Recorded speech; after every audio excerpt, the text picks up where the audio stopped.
UFP, the United Federation of Podcasts.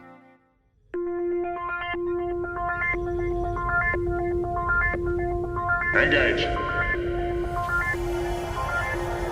78 years have passed since the days of the original USS Enterprise. Now a new Galaxy starship has been designed.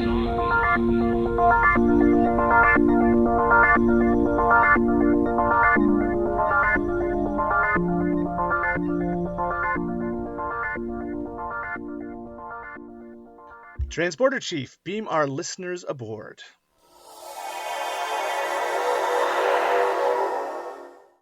Welcome to Galaxy Class, a Star Trek The Next Generation podcast on the United Federation of Podcast Network.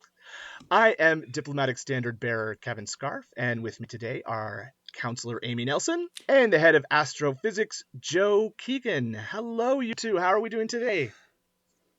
Hi, Kevin. I have quit my job as head of astrophysics for the weekend. Oh, have you? Because I'm head of birthdays this weekend because it was my birthday weekend. It was my birthday yesterday. Obviously, that didn't come through the shipwide memo system, and I did not get that notification. I am so sorry about that, but happy birthday. I'm going straight to the captain. Oh, well. I'm outraged. Outraged. I'm trying to stay on his good side. Keep it quiet. Keep it quiet. Now, Joe, I think you still are head of astrophysics because you got a little bit too close to the sun. I'm seeing some suntan on you. Do you know what I was thinking? The weather's been ridiculously nice here. It's very changeable, like it will rain at any given moment, but it's been really nice over this weekend, which has been lovely. Like 30 degrees Celsius almost, which is like nearly 90 Fahrenheit. So it's been lovely. Do you know, I'm not a huge muscle person, but I've got some amount of body confidence. So when I'm out walking the dogs, I'll take my shirt off. Woot woot. I don't mind. And do you know what? I feel like I've got some anonymity because I'll just wear my sunglasses and it's like nobody can see me. And I don't know anybody, so nobody cares. And I'm like, yay, I've got my body You're out. not going to run into any students? Oh, my students are like 50 miles away, so very unlikely to bump into them. And they're very unlikely to listen to this podcast. So, yeah, I'm a little bit sun-kissed. I think sometimes sunglasses act as cloaking device, you know? It's like, oh, you can't see me, I can't see you. Especially if they're mirrored sunglasses. It's like they can't see that I'm looking at them. And if you're wearing them in conjunction with a face covering, nobody knows who you are. That's the worst part of going to the grocery store these days. You don't know if you've run into a friend because everybody's wearing a mask. And I've discovered that I smile a lot at people, yes, in the store, and people just think I'm staring at them weirdly. I'm not. I'm smiling. I'm also smizing, which is smiling with your eyes. That's right. Fun. Love it. Well, let's check the communications array and see if we have any comments from our listeners. Logs accessed. Jim Stoffel says, loved the first episode. So glad to hear Amy and the gang of Trekkies again. I was a big fan of Earl Grey and can't wait for more TNG on Galaxy Class. If you're looking for suggestions, how about discussing episodes that you love that most people do not? For me, I love Sub Rosa. I'm a TOS guy, so it will be interesting to hear Ria's point of view on this podcast. Also, I would love to hear what you think about certain episodes. One of my favourites is Conspiracy, Good Luck, and LLAP. Thanks, Jim, for that comment. Do you know what? I was about to instruct the computer to arrange for some kind of malfunction to have you jettisoned out into space for loving Sub Rosa. But then you kind of improved the comment by saying that you love Conspiracy, which is an amazing episode. So I will forgive your love of Sub Rosa. But thank you. Jim, thank you so much for following us over from Earl Grey. We really do appreciate you having as a listener here on Galaxy Class. And definitely, there have been quite a few suggestions of, talking about those episodes that don't get a lot of love. So that is definitely going to be big on our to-do list. Mm-hmm. I think the format we've come up with for today's episode and going forward will make a lot of people happy. Yeah. And I also think it's great that Joe and I are part of Amy's gang. I think we should rumble maybe with the Jets and the Sharks. Mm-hmm. We could come up with a cool leather jackets. I want to be in Amy and the America. gang. Yeah, I want to be at STLV. I want to be at STLV. Like that. So next time we're all at STLV, we'll wear T-shirts that say Amy's gang. Nice. Oh my gosh, that's so cool. I will make them. I can Excellent. make T-shirts. Excellent. I will do that. Well, we have Tim Hans who wrote, glad to hear in the introductory episode, Rhea is also a TOS fan along with Ken and myself. How about a top 5 episodes list from each of the hosts? That would be very interesting. You know, I sometimes hesitate on doing like ranking and top 5, top 10, but I just might for Tim because he's that special of a listener. Maybe the next time all 5 of us are podcasting together, that could be a topic for us. Yeah. Top 5 from the top 5. There you So go. difficult though, top 5. Yeah. Oh, that's the name of the episode right there. Ah, it's too difficult. Only 5 out of 179, was it? I can't. Oh, we're limiting ourselves to TNG? Oh, come on, there's like 9. Yes, this is a TNG podcast. Okay. Podcast. Okay. I can't put Nepenthe on my list. I know. We got a nice message from Greg Molumby. I didn't see a post for your intro to Galaxy Class, so I will post my thoughts here if that's okay. I'm happy you put the feed up and I'm listening to the episode now. Great introduction, but you asked the question, what would you like to see happen on the show?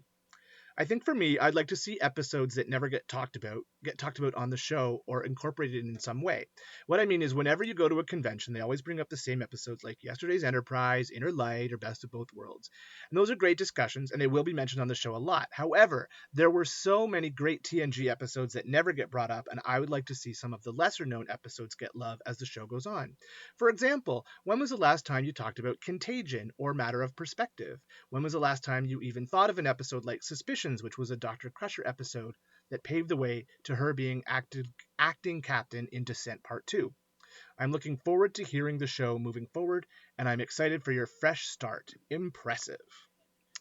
And again, like we mentioned in Jim's comment, that is what this series is going to be about. We're calling it Batleth Battles, and we're going to put 2 episodes head to head and see which one is best, and take a vote among the panel. And eventually, years and years down the line, we will end up with the best episode of Next Generation. But that means that every episode is going to get its day in the spotlight. That's right. We're going to be talking all episodes, and it's going to be nice and random at first. So we will hit them all. But like you said, years and years of discussion, and we are ready for it. I always think that randomizations seems a little bit unfair because if it's like the World Cup, I don't know why I'm making a football reference or a soccer reference, but like you pit Brazil against somewhere like Moldova. Do they have a team? I have no idea. But it seems unfair to pit the Inner Light against Sub Rosa. I mean, because we know what's going to win, but the randomization makes it more fair because then there's no bias from the hosts. Right. So, looking forward to it. So, why don't we get right into our discussion? This is the captain. Senior officers will report to my ready room immediately. Okay, so the first thing I wanted to do is talk about a little bit about how I set up this tournament. What I did was I searched the internet for a good tournament bracketing system, and I found a website that does that. It let me input all of the episodes, and then it also randomized them and put them in the bracket. If an episode was a 2-parter, I combined that into one. So we won't have Descent Part 1 versus Best of Both Worlds Part 2. It could end up being Descent versus Best of Both Worlds. I don't think it is, but it could. I also added the 4 Next Generation movies. So by combining 2-parters and adding the 4 movies, that led to 172 Star Trek The Next Generation stories.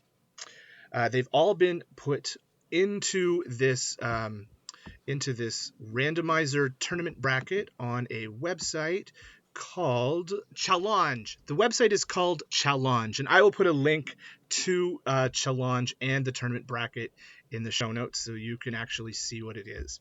Are you saying challenge, but in a pretentious way?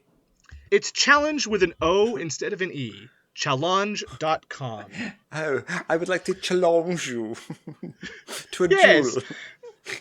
Yes, exactly, my good man. So, Challenge is the website. They will do tournaments as big as you want. Now, 172 isn't a good even number. It's not a power Hold of on. 4. Right. It is an even number. It's an even number. It's an even but number. it's not a multiple of 4. Yes, it's not a multiple of 4 or a power of 2. So there are a lot of buys. A lot of episodes got buys into the second round, and there's a lot of strange matchups. So after putting it through the randomizer, our first matchup is the Emissary, which is from season 2, the end of season 2, versus Symbiosis, which is from season 1. And the winner of that will go against the episode which got a bye in the first round, which is Silicon Avatar. Ooh. So, yes. You know, Kevin, this is such a great idea, and I love that it is randomized, as we talked about. So just thank you so much for putting all this work. I know entering in each of those stories, I'm sure, took a lot, but I'm very excited to be doing this little tournament. I am a huge college football fan, and my Pac-12 conference has postponed the season, so I'm not going to be getting much football. So this little tournament is going to help me through my fall with no football. So thank you. You're very welcome. I have nothing to say in terms of sports apart from go Utes. That's right. Yes. No, see, I can drop a reference. I will just acknowledge your reference and move on. Yeah, acknowledge it without understanding it like me. I'm like, okay. So if you want, like I say, if you want to see the complete tournament bracket, it is on the website at challenge.com, and there will be a link in the show notes. So I think it's gonna be fun. There is one matchup that I think is quite interesting that I just saw here. There's a couple that I think will be really good episodes to talk about. One is the movie First Contact versus the episode Darmok. Oh, come on, that's Those are impossible. both quite good. Oh no. Another one is the Best of Both Worlds, which is the most important Borg story, versus Q Who, which is the first Borg story. Oh. And again, this was random. I let challenge.com, I entered them in chronological order, and challenge.com put them into these brackets. So it'll be a while before we get to those, but I think some of these discussions are going to be no-brainers, and we will make a choice quite easily, and some there's going to be knockdown, drag-out fights. So it's going to be fun. I'm excited. Mm-hmm. That's not Starmok and First Contact, though. That's just broken my brain in some way. Yep. Yeah. I'm just looking at some of the other ones here. Shades of Grey versus Cost of Living. Oh, come on. No, Shades of Grey, that's the one That's where the the clip writers show. were on strike. the clip show. Yeah, Yep. so no brainer. I like it. I it's just so watched that silly. last night, actually. It's not as bad as I thought it was. Masks. Yeah. Masks is up against Attached. Oh, Here's another Attached tough wins. one. See, Calling Masks it. is way good. All Good Things is going up against Conspiracy. Ooh. My brain's just Who exploded. was that said conspiracy? Was that Jim? Yeah.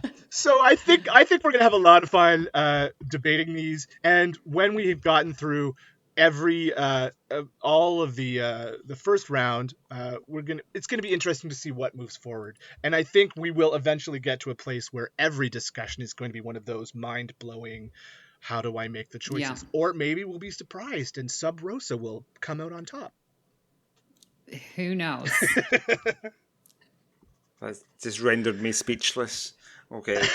Joe's giving us a look. Oh dear. Well, why don't we start by talking about the Emissary?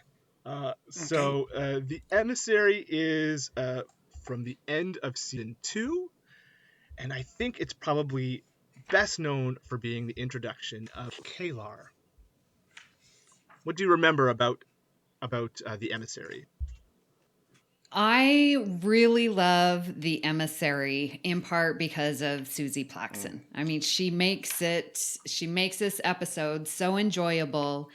There were a lot of things that I picked up from this watch and I watched them one right after the other, Symbiosis and then the Emissary. And, I was trying to think about how are we going to decide and stuff. And for the Emissary, that guest star, Susie Plaxton, she's going to win every single time in my book because I absolutely love her. I love her chemistry with Worf. I love how she was written. I love her duality of half Klingon, half human. And it's so interesting to see the back and forth and that it mentions that there's history between her and Worf. And so you're like, your mind's racing. Ooh, what was it like 6 years ago?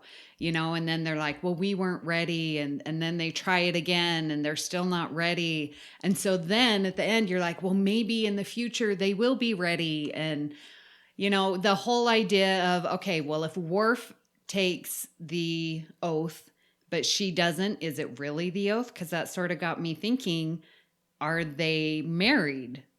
Because we don't. So I want to ask you guys, do you feel that they are quote unquote married, whatever that means in Klingon 24th century? What is marriage to an alien though? Well, because he took the oath, but and when she was leaving, Worf says it meant something to me. And she's like, yeah, it meant something to me too. So is that mutual understanding, marriage, devotion, whatever you want to call it?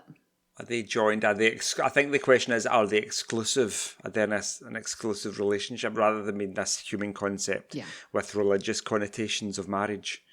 I think, and I don't suppose I know the answer to the question. I was going to say I don't think up to this point we had seen a Klingon marriage, and trying to think about, are there Klingon marriages in the canon? And the only one I can think of is actually when Worf does marry Jadzia in Deep Space Nine, right? And that was there was a ceremony with special clothing and an officiant. This isn't that. This seems more like an engagement than a marriage. I think it's like a betrothal almost, right? Like, you are mine, I am yours. No. We haven't made it official yet, but yeah. Or like an engagement. Mm-hmm. It's like a promise almost. I think the other example of a Klingon marriage, an existing marriage, was Martok and his wife. Oh, yes.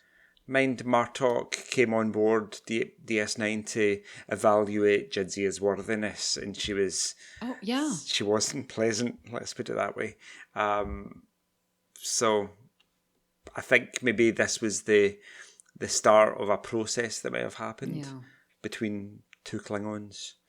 And it would have been interesting to see how far it had gone later on if Kalar had survived. I've always enjoyed this episode. I like I was reading the TNG Companion, which gives you a bit of background production notes about the episode. The probe that Kalar arrived on was Spock's coffin from Star Trek II. They just redressed it to be Kalar's probe. I know. I was like, whoa. No, Leonard Nimoy's been in that as well. That's cool. Wow, that's also awesome. There's a person on the bridge called Clancy.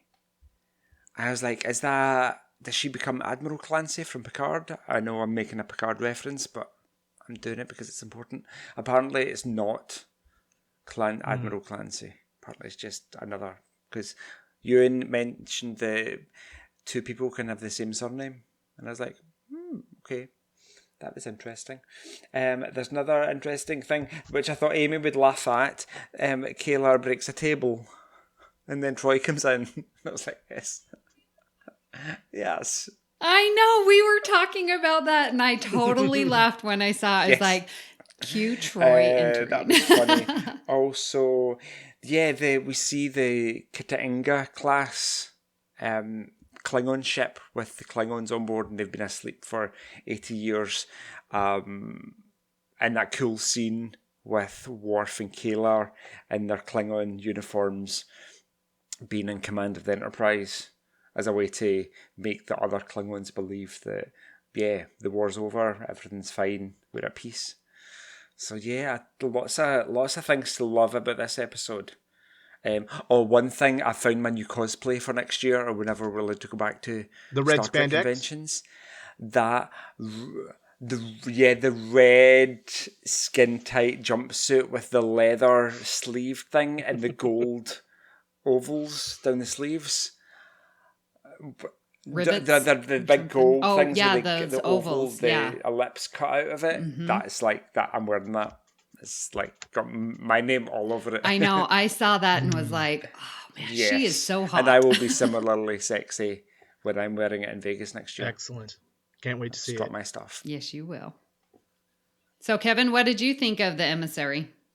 The Emissary herself is awesome. I wish Kayla had become a more regular presence on the show. And I, to this day, 30 years later, I'm still mad at the writers for killing her off in a later episode. She just brings this energy and life to the ship that, because she's not a member of the crew, that it just brings this fire and passion. She and Deanna hit it off so well. Wouldn't you have loved to see a recurring girlfriend relationship with Kayla and Deanna? Like who both end up interested in Worf at some point?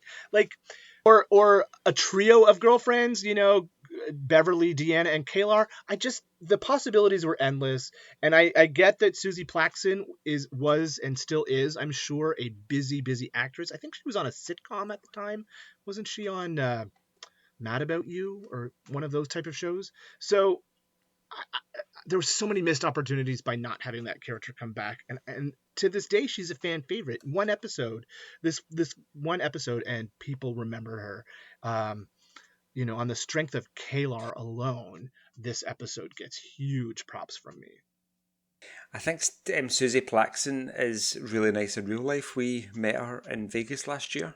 I was going to say that. Because we were from Scotland, obviously, so the accent kind of gets you access to people. People are intrigued and you know how it goes. And we had a conversation about the movie Wild Rose, which is set in Scotland about a singer who wants to go to Nashville because she's a big country singer, wants to go to Nashville, and she gets there and it's not all it's cut out to be, so she comes back to Scotland and makes a career as a musician.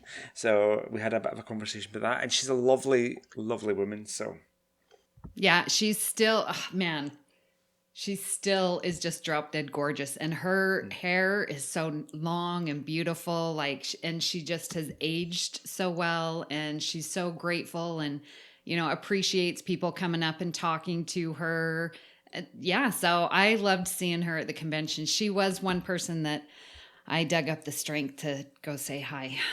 That's a weird thing about you, Amy. I know, I can't. It's so hard. I get starstruck, and I just... Oh, it's so terrible. I just, hi from a distance. We'll work on that. I'm the same way. I'm like, these are just people. They just want to be left alone. Like, just let them do their thing. And I overcame that a little bit last summer at STLV, and I had a very lovely conversation with Mary Chifo because she had a very cute dog with her, and it was an easy way to break the ice.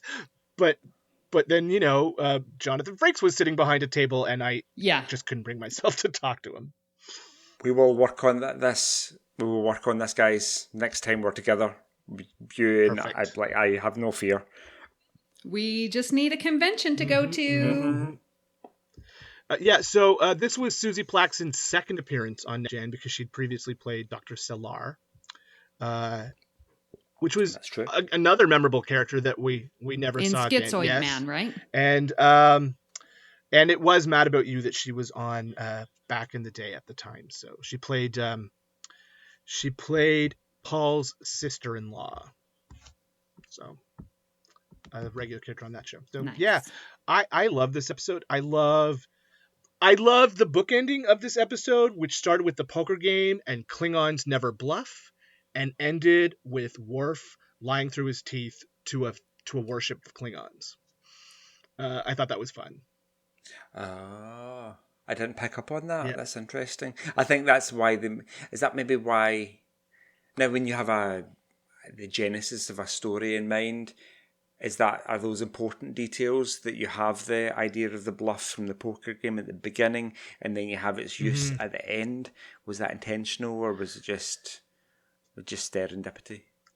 Yeah, I don't know. I think that twist at the end really came as a nice surprise because through the entire episode, there was only two options, and they start with, well, the Klingon crew is either going to be asleep or they're going to be awake. So it was like very binary. So if they're asleep, we're going to do this. If they're awake, we have to destroy them or, and it's like, well, if they're awake, then yeah, we either have to destroy them or, Kalar didn't seem to have very many options.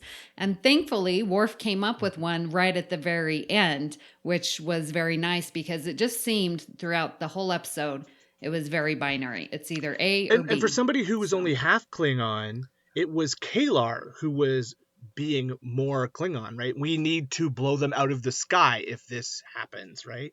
And it was Worf and his Starfleet training that said, and listening to his captain who kept saying, no, I'm sure there are other options. No, I'm sure there's other options. And so many times when we see Worf, he's the let's blow them out of the sky guy. And in this episode, he was not. He was the let's be measured and reasoned about this and try not to have anybody killed. Do you think maybe that the Worf is always that guy that'll just like fire on them, blow them up, but he's almost got a dislike of Kalar at the beginning, and she's that way, so he naturally doesn't want to do what she wants to do. He's just been a bit like, oh, that's your idea, I want to do the opposite. So she's the Klingon ambassador to the Federation, so she's used to be thinking like a Klingon, but Worf, they're both the same. They're both kind of the same, aren't they? Except Worf's got this background of being exposed to way more alien cultures, so he's maybe programmed a bit better to think outside the box and think up innovative solutions to things. Well, and I think with him being around Picard as much as he has been, that has seeped in. And so more of the diplomat that it's like, yeah, we need to try and find a solution without going into battle. I love the scene when Kalar comes and it's like, okay, you need to work with Kalar. And Worf's like, well, I need to not be on this assignment. And Picard's like, is this for personal reasons? Yes. Is there any, other reason, or what did he say? Is there any professional reason? He's like, no. And then it was like, wait for it. Oh yeah, I should not be asking this. And I love how Picard, with just through those two questions, helps Worf to understand his error in asking to be removed from the assignment. Ewan commented earlier when we were watching the episode that he said Worf was being unprofessional in the observation lounge. Now, when Kalar comes aboard and they're having their meeting, and Worf's just like really grumpy and cantankerous, and I was like, that's unprofessional. Starfleet officer wouldn't do that. So there's definitely something in their past, and it just begs to learn more. Yeah. So I'm wondering, is there a book that describes this previous relationship? Oh, I'm sure there must be. We'll have to ask Justin. Where's Justin? I was listening to something. What was I listening to? A Galaxy Class podcast, and it must have been episode 2, and there was a book mentioned, and somebody had lots of knowledge about it. Was it you, Kevin? It was probably me. I was talking about the Lives of Dax and a bunch of the DS9 relaunch stuff. So you can be our new Justin. There was a period of time where I read a lot of Star Trek novels. Yeah, me too, but I've forgotten it all. Okay, I want to talk about their mating ritual. Now, when you just grab somebody's hand so tight, you cause their hands to bleed. Can't be a mating ritual at all. I don't really class that as mating. There's... are we allowed? Okay, are we going to go there? Discovery set a precedent. Klingons have 2 penises, so we're going to call him Diphallic Worf. So, yeah, there had to be more. And do you know what? See, straight after it, when they're having the conversation, they're both still fully dressed. Yeah, Worf has lost his baldric, but she's got that tight spandex on still. And I was like, you can't do anything with your... that's not working. No. I really enjoyed the, smelling of the wrist and the hands, because I think what the writers were going for is like taking it to a different sense level, sensual. And so smelling those pheromones that each person, gives off is going to enhance, right, the connection, excite you in some way. And with the with her fingernails and holding her hand that tight, that worked for me, and that's what I'll say. I just assumed it was like, what is it, PG-13 in the States, so it's a family-friendly show, so they weren't going to show all the nitty-gritty details of... Yeah, back in 88. So should we move on to discuss our second episode, which is Symbiosis? We'll leave the talk of the Klingon mating rituals behind, and we'll move on to talk of Symbiosis. Joe, do you have any overview thoughts about this particular episode, which is a mid-season 1 episode, season 1, episode 22? It is. So I'm still stuck on the fact that Worf has 2 penises, but let's move on to Symbiosis. I really enjoy Symbiosis, and I think there's a lot, that whole Prime Directive moral discussion about the drug dealers and the drug addicts. We could have a whole podcast around that. But in terms of what there is to really like about this episode is the people that are in it. Because we've got Merritt Buttrick, who played David Kirk in Star Trek 2 and 3, The Wrath of Khan and The Search for Spock. And we've also got Judson Scott, who played one of Khan's lieutenants, one of his people in The Wrath of Khan. So we've got 2 really important people to the Star Trek franchise that are in this episode on opposite sides. And they're reprising that role of being on opposite sides. Well, now that you say that, because I was like, well, Emissary is going to win because of Susie Plaxton, but now you are bringing up these guest stars with their past connection of the original series, now is making me wonder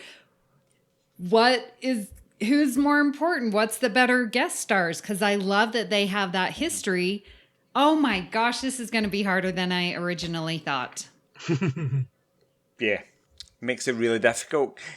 Because I met Susie Plaxton, I'm like, it's a really easy choice. Susie Plaxton episode wins. But you've got Judson Scott and Merritt Buttrick on the other hand. And when this was filmed, a year later, Merritt Buttrick died. So this was the last Star Trek that he was in. It's kind of important from that way. Interestingly, the companion does say that the episode would be remembered for 3 things. 2 things. One of them I've mentioned, Merritt Buttrick and Judson Scott. But also, there's a reference to an overbearing Nancy Reagan era Just Say No anti-drug speech that Tasha gives Wesley. And I watched it earlier, having read that comment about the overbearing Nancy Reagan era Just Say No. And I'm like, that doesn't mean anything to me, obviously living in Scotland, but I assume Nancy Reagan being Ronald Reagan's wife. He was president of the US.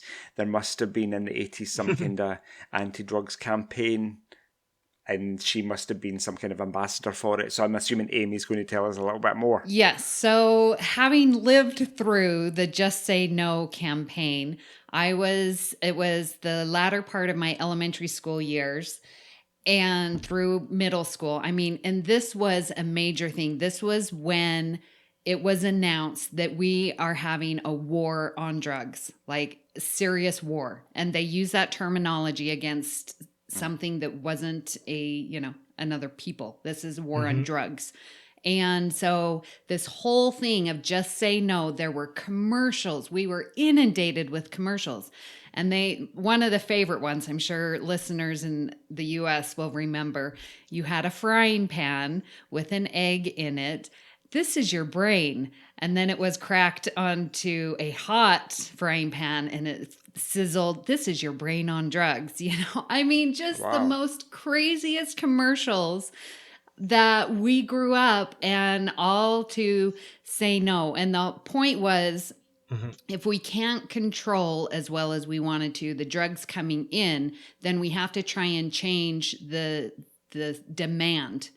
The supply coming in, if we can cut the demand, then that will automatically cut back the supply coming in. It was a major, in elementary school, we had this whole program laid out and we had to go through the steps and get them signed off. And then we got our little Just Say No pin. Like it was pushed heavy, this curriculum. Wow. Okay. So that puts that in a bit more context. I don't know why the reference says, I think it's an overbearing Nancy Reagan era Just Say No style speech. Is it saying that Tasha's been a bit overbearing, or that the whole Nancy Reagan era thing is overbearing?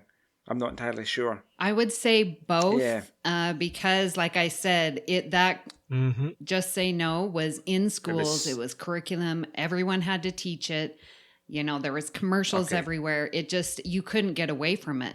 But then you also have Tasha bonk bonk on the head type of thing. Do you see, when I was watching that bit, I was thinking, Tasha's saying it from experience of growing up in that colony where, like, if you weren't careful, you'd be raped and murdered, and because it was such an abysmally dim existence, then drugs was easy to turn to try and make you feel a bit better. Then I was thinking about Raffi. I know I'm making another Picard reference. What's wrong with me? Raffi lived in her trailer and they smoked flowers. So I'm like, is that disagreeing with what Tasha said, or is it reinforcing it because Raffi, she'd lost her husband, she'd lost her son, they were both still alive as far as we were aware, but she didn't have a relationship with them because of the decisions that she'd made to go with Picard on this big mission. And so she turned to drugs to make herself feel a little bit better. I found that kind of interesting. So I also find it a bit interesting too that, as overbearing as the speech was, it was a really nice spotlight speech for Denise Crosby and Tasha Yar, and this was the last episode she filmed. They'd already filmed her death episode the week before. This episode, even though it aired before, was filmed after. And you've got to wonder that if she had been given speeches like this from the beginning of the series, if she might not have made the choice to leave the show. It goes back to one of the episodes we did on the old show, like what ifs. What if Tasha Yar had been meaty dialogue like this through the whole thing? Like, would we still have had her at the end of the series?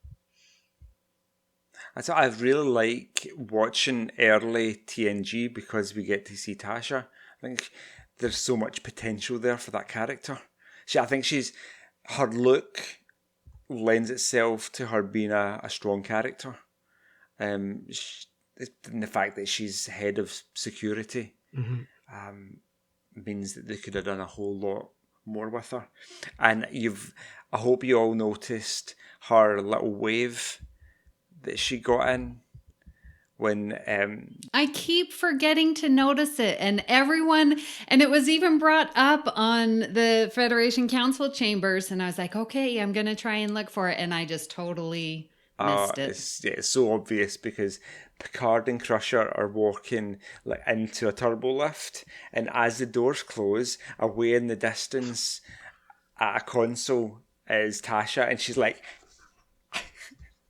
she's waving. I'm waving for the camera, but you guys can't hear me waving. So she's waving frantically as if to say goodbye, which is cool. And I love the fact, I assume they just missed it and didn't edit it out or reshoot it.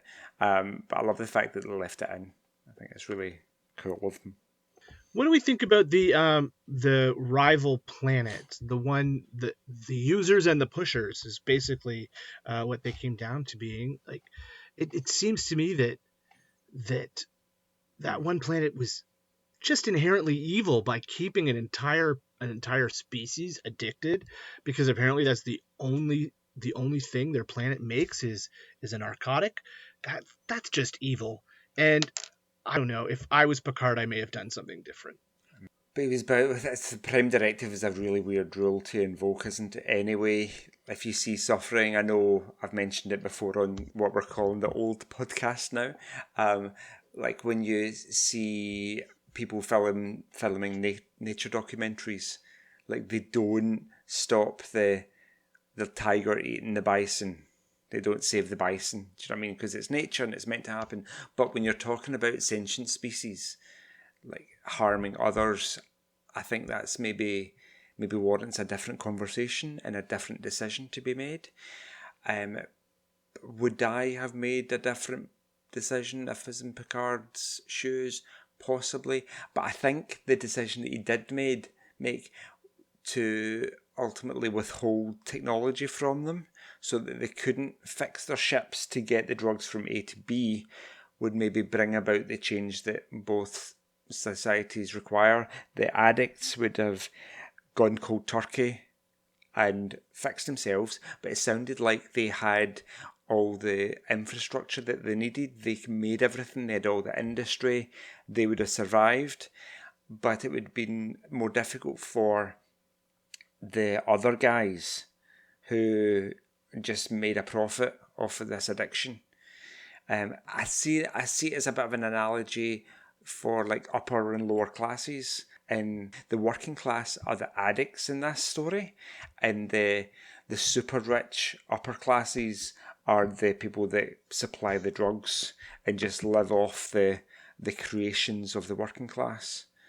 I don't know if that's true or not, but that's definitely what I saw in that. And I think that's something you can see today. You know, I really like Symbiosis, and in part, as you mentioned at the beginning, Joe, is like the Prime Directive. And as I was watching, I totally forgot that it is a huge Prime Directive episode, because we're always saying, oh, Picard never follows the directive. Well, here he is following it. But I have a question for you, because before Picard and Crusher found out that, yes, they really were the suppliers and the others were the addicts, they were going to send those coils down to help repair the ships. Now, in my opinion, that would be breaking the Prime Directive. And then at the end, when they realized, oh, this is just a drug scheme, then no, we're not going to help you because, well, really, we are helping you because you're going to, get off the drug. But why was there that switch, and why all of a sudden Picard was like, well, the Prime Directive helps us in saying we are not going to interfere, and that's what we're not going to do? Wasn't them giving the coils in the first place interference? Is the burden of responsibility not on Starfleet to help out ships? If they get a distress signal, then they have to go and help. So it'd be easy to supply coils if you've got the coils, if you've got the apparatus and the skill that they require to survive, then yeah, you would help. They're obviously a spacefaring civilization, so the Prime Directive maybe not matter so much. You're not really interfering with their level of technology. The fact that they can't repair their ship is because they're addicted to drugs and their brains are like fried eggs in a pan. To quote Nancy Reagan. The way that it becomes allowable by withholding the technology, they don't need it at that moment. It's not an emergency. And it gives Picard a get out. It allows them to kind of withhold the drugs without actually withholding the drugs. They're withholding the technology that they need, which won't allow them to have the drugs delivered, I think. Yeah, that makes sense. Kevin? Well, it seems kind of odd that, if it was a sickness, Dr. Crush can cure it, but because it's a man-made thing, it's cultural, so we can't touch it. It seems like a very fine line that Picard there, and that he wanted to teach both planets a lesson. And I think that's what it comes down to in the end. Like you said, bonk bonk on the head. This is a message episode. Drugs are bad.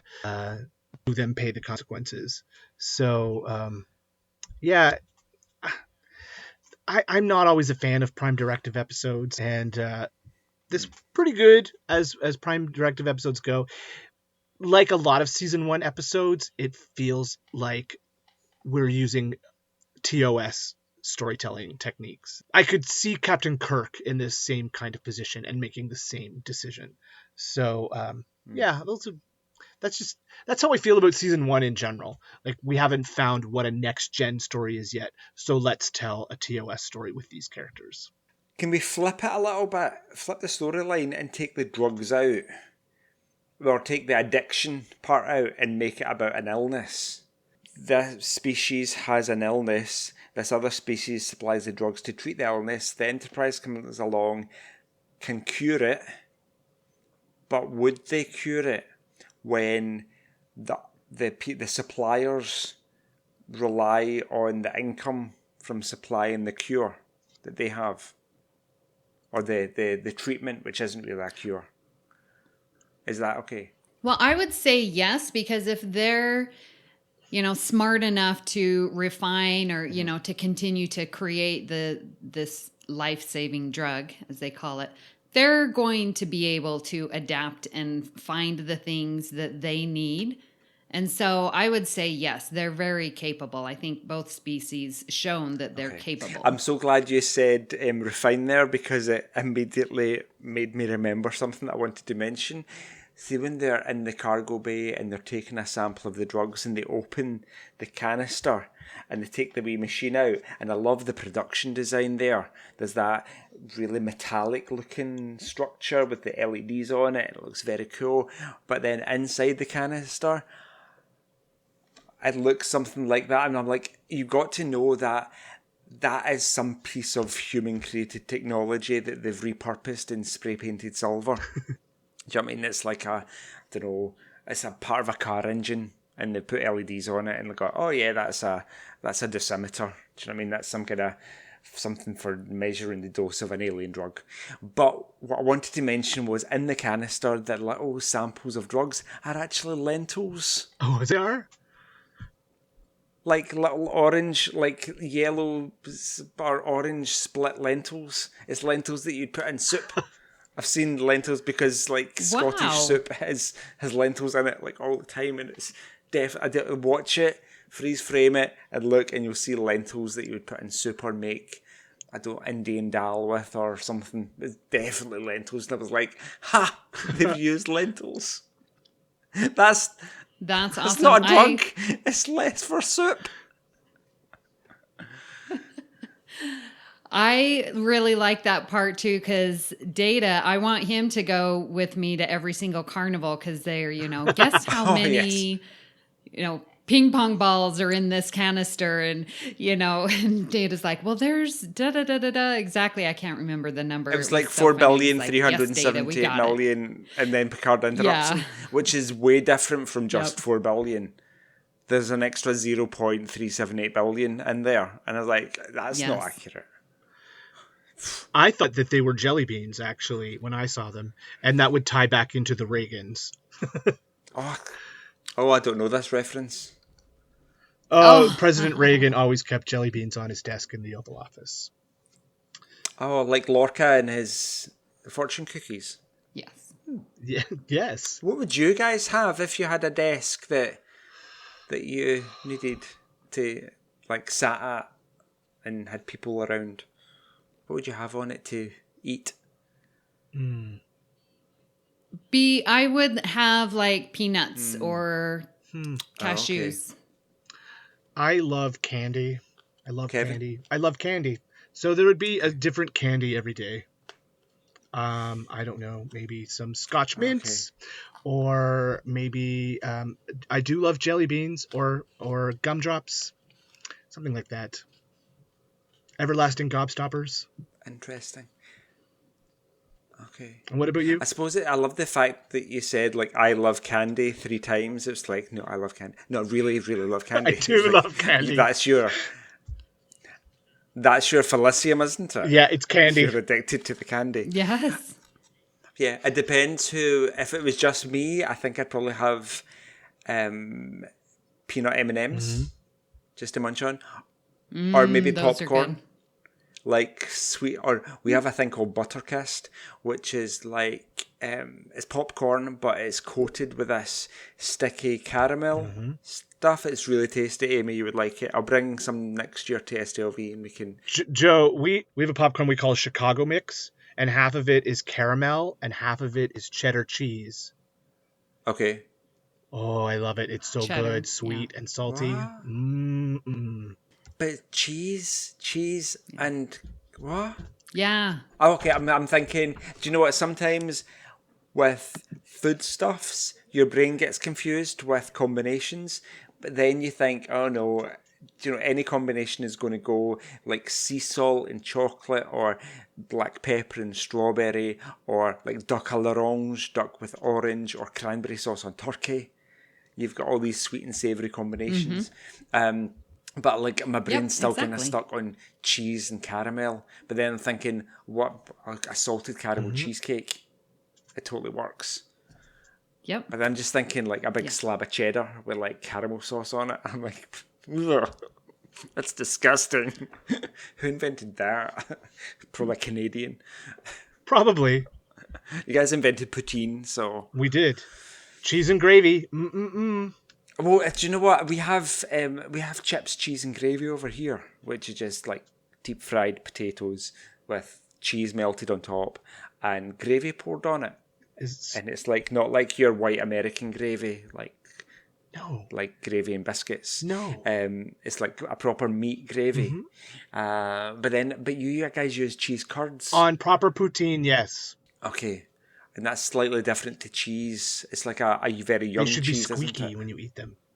I don't think I've ever had poutine. There are many, many snacks that will need to be eaten when we are together in the same room next. So excited, yeah. Food Fest. I wanted to say something, I think, about that. Does it bring it back to Symbiosis? I don't know. Let's move on. All right, so I think we have debated the merits of both the Emissary and Symbiosis, so I think it comes down to the vote now. Does anybody have any last words that makes them want to cheer for one episode or the other to try to sway the other two of us? Amy, what's going through your mind right now when you put these two episodes head to head? Okay, so looking at, as you on our outline, sort of the things that we are using, the elements that we're using to judge each episode. We talked about the guest stars and how I love Susie Plaxton, but then Joe brought up the 2 guest stars on Symbiosis with their past Trek history and how important that is. So my guest stars, they're still head to head. I haven't decided yet. Then you talked about the importance of Star Trek canon. Well, Kalar for sure wins on that point because of the canon where, they take this vow, they're married, they have Alexander, she comes back, she dies, which spurs on the death of Doros, and the whole Klingon arc from there on out, right, starts here with the Emissary. So the importance of Star Trek canon is huge. However, in Symbiosis, the important to Star Trek canon is, again, this is, like you said, season 1, and we're getting this really reliance on the Prime Directive and how important that is, and when do we use it and when do we not, and, looking at these species who aren't as developed, what do we do, what can we do? So that, I still think that Prime Directive conversation is very important. So that's what's going through my mind. I'm going to hold off my vote until I hear what you guys are thinking about. Joe? So I'm thinking, like you, Susie Plaxon, I've met her in real life, so there's a bit more of an importance there for me. That red spandex thing with the gold, my new cosplay, is really important. Her importance in terms of the Klingon story arc throughout TNG and Deep Space Nine, even though she's long dead at that point. But then when you've got Symbiosis with Judson Scott and Merritt Buttrick and the Lentils and that whole... The Prime Directive is important, and there's a whole moral implication of do we interfere when it's a drug addiction. And Nancy Reagan, and the fact that it was Denise Crosby's last episode that she filmed, and we get that wave, and do you know what I mean? We've got the Star Trek 2 links in both episodes. We've got both those Judson and Merritt in that episode, but it's Spock's coffin and the Emissary. I had this. Do you know what? I had decided before we started recording which one was going to win, and now I'm utterly confused. I don't really know. Oh dear, you guys have brought up so many things. But like Amy, I would like to hear Kevin. Okay, for me, it comes down to gut feeling, and when I put these two episodes up against each other, like I said is a season 1 episode. Like I said, it feels sort of almost original series-ish in its tone. Whereas by the end of season 2, the writers and creators of Next Generation had come to a place where they knew their characters and what kind of stories worked well with their characters. And the Emissary feels so much more like a Next Generation story than a classic story. So... in addition to the stories that it's up later on, I am swaying towards the Emissary as the winner of this battle. That's not to say you two can't outvote me, because it is a majority wins here. But my gut says that the Emissary is the episode that's going to come out on top here for importance to Next Generation storyline, for real Next Generation storytelling, for a fantastic guest star like Susie Plaxon, for beats of comedy that we get, Klingons never bluff, that kind of thing. I just think the storytelling is better in the Emissary. That is where I'm coming down. Have I swayed anyone? Do you know what? I really like the beginning. I really like in the beginning of Symbiosis, the science in it, where they're approaching the star and there's loads of stellar activity. Then they block out the photosphere of the star digitally on the screen so it's less bright, so they can see the detail of the coronal mass ejections and the solar flares and all that. And Data is commenting on there's an unusually high number of sunspots and solar activity. And then is it Wesley that says about the shields have been bombarded with high amounts of X-rays, but then you see the shields being impacted, and the shields look like multi-level. There's an inner shield and an outer shield, and it looks really cool. So that's another reason why I like Symbiosis, for all this cool sciencey stuff. But then that just quickly falls away because the story takes a different course, and we never go back to that sun that they're investigating. Amy, have you made a decision? I have, and I'm sad to not vote for Symbiosis, in part because I feel that, as Kevin mentioned, season 1 does not get a lot of love, and Symbiosis is a very, very good episode. It tells a beautiful story. There's lots of awesome science, like you were just explaining, head of astrophysics, Joe Keegan. Thank you so much. And we get to learn these two cultures and how they interact and their codependence on each other. And there's a great story there. But I think the importance of canon with Kalar and the whole Klingon is what's tipping the scale. But again, I'm very sad to not vote for Symbiosis because I think it's a great season 1 episode. So I also am going Emissary. Can we do what they do on Drag Race, RuPaul's Drag Race sometimes? And now if you get eliminated early on, sometimes they'll bring you back in the semi-final and say, this is your chance to get back in. I think we could do that. So the one that gets kicked out, because either way we're going to be disappointed because it's very close. We could bring like one episode from the first round back in at the end. No? We'll see. Okay. So what's your decision right now, Joe? Okay. I like you guys. I think it's the same. They're both very similar episodes. They both get really strong ties to previous incarnations, like Star Trek 2 and 3 with the cast and the the way they tell the story. But before I started, Joe. Before we started recording, I was voting for Symbiosis, and now I'm voting for the Emissary. Oh my! We swayed him, Amy. I feel bad. We swayed him. Wow! It's unanimous. But that's good. That's a testament to our willingness to change our ideas about things. As scientists, we look at the evidence, and we prejudge things, but we're still open-minded enough to change our mind and make different decisions. It's the true Star Trek way, because we are Starfleet. All right. So we have our winner in the first round of the Batleth battle, and it is a Klingon episode. The Emissary is moving on to episode 2. I know it was very tough. It was a tough decision and a close call, but I am entering it into the tournament grid as we speak. So listeners, let us know what you think, and out of those two, what would your decision be? Please. Also, are we going to tell our listeners who the Emissary, which episode the Emissary will be pitted against in round 2? Well, let us find out. I am just looking at that right now. That's not going to be for a long while. No, it'll be a while. It will be a while. I'll just make them listen more.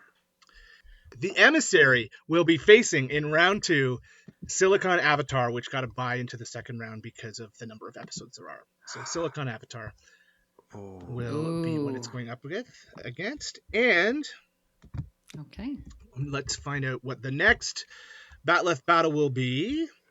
It will be the Masterpiece Society versus Rightful Heir. That will be our second Batleth battle, and you can listen for that in a future episode. I think every 2 or 3 episodes we'll do one of these Batleth battles. Don't you think? I think that's probably a good schedule for that. Yeah. So some fun. I think there'll be some fun discussions on that one as well.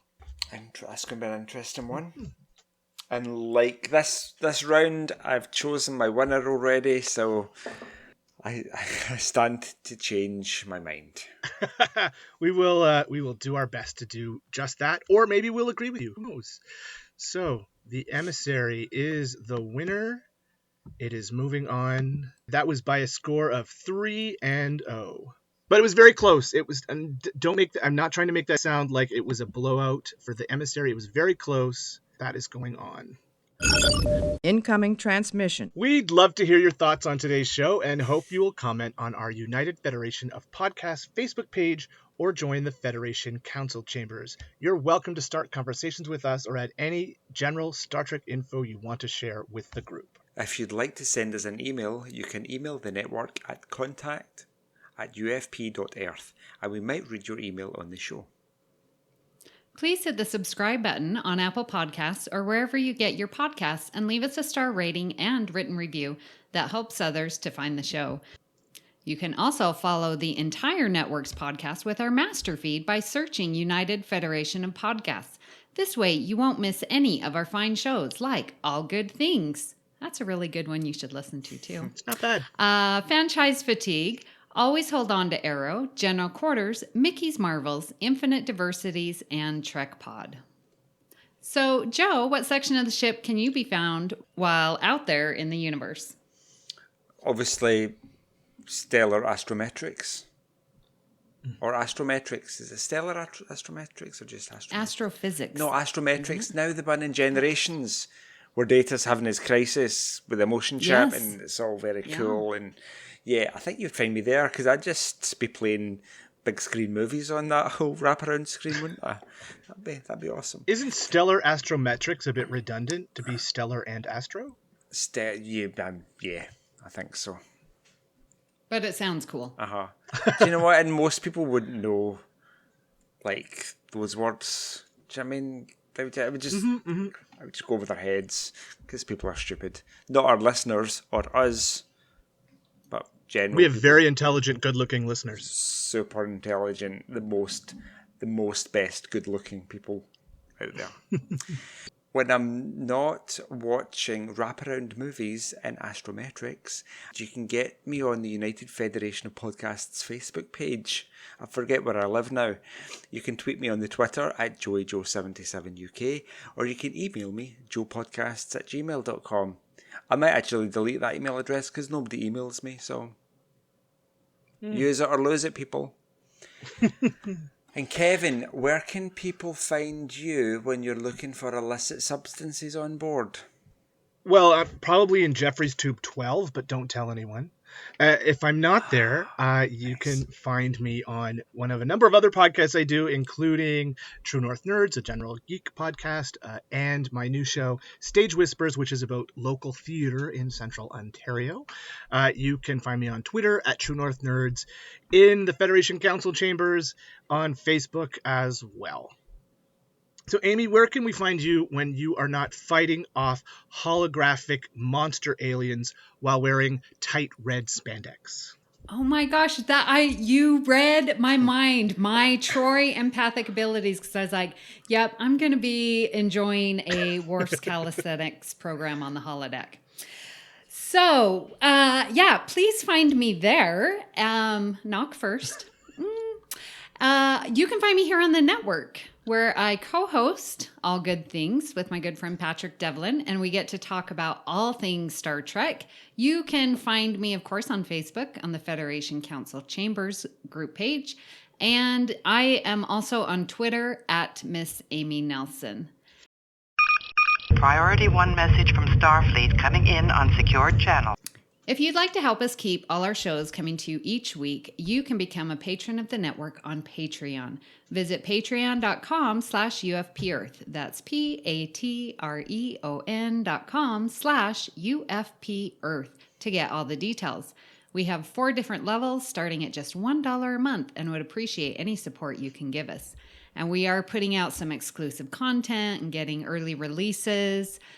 Tribs and I just recently did one where we talked about Star Trek Las Vegas because we missed it so much. So please help us out and go to Patreon for those specials and exclusives. We would like to recognise our executive producers, Brandon Shea-Mutala, Ken Tripp, Zach Moore and Tony Robinson. We'd also like to thank Zach Tripp for our opening and closing music and Tony Robinson for our amazing artwork. Thank you for beaming aboard the Galaxy class. And until next time, turn a disadvantage into an advantage. Bye, Felicium. Comfortable chair. Engage.